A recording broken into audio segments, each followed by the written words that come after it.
The All Blacks get back to training as they reflect on what went wrong against the French. Labour hits historic unpopularity with a devastating poll, and it's a race against time to find survivors from Morocco's earthquake. At Maria, I'm Sherry Kinnear reporting from France, and these are the latest New Zealand Herald headlines.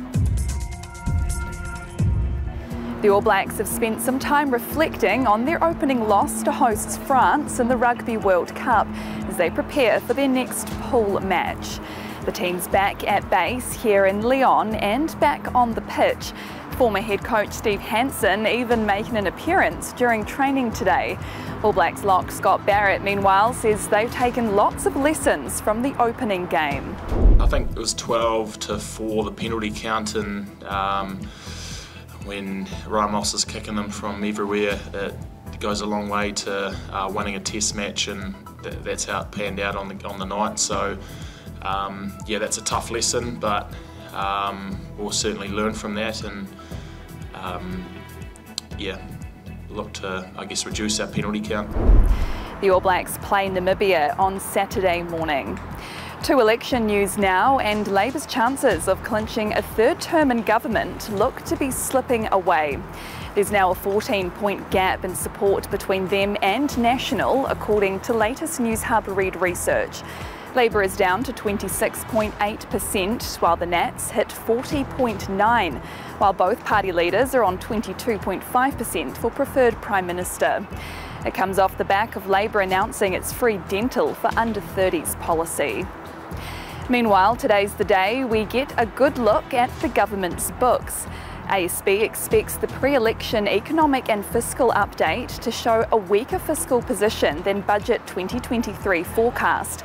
It also thinks the return to an underlying budget surplus is likely to be pushed back by a year or so to 2026 or 2027. The government's debt is also expected to be higher than the 22% peak the budget forecast. It's thought Auckland residential rental stocks shortages are approaching crisis levels. Impression real estate data shows a 900% increase in the number of prospective tenants viewing a rental property in just 6 months. There's concern by the lengths desperate people are going to try secure a property, including offering to pay more rent. One property manager was even offered a $200 bribe from a prospective tenant to give them the home.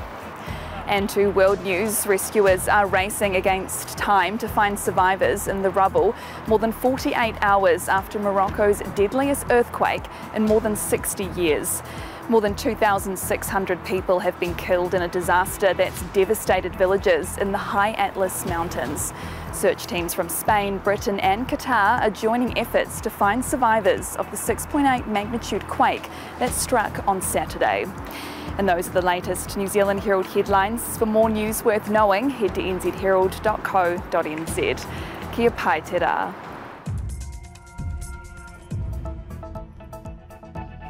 Thanks for checking out our YouTube channel. To stay up to date with all the latest news from the New Zealand Herald, click the subscribe button below or check out one of the videos here, and head over to nzherald.co.nz for more details on these stories and more.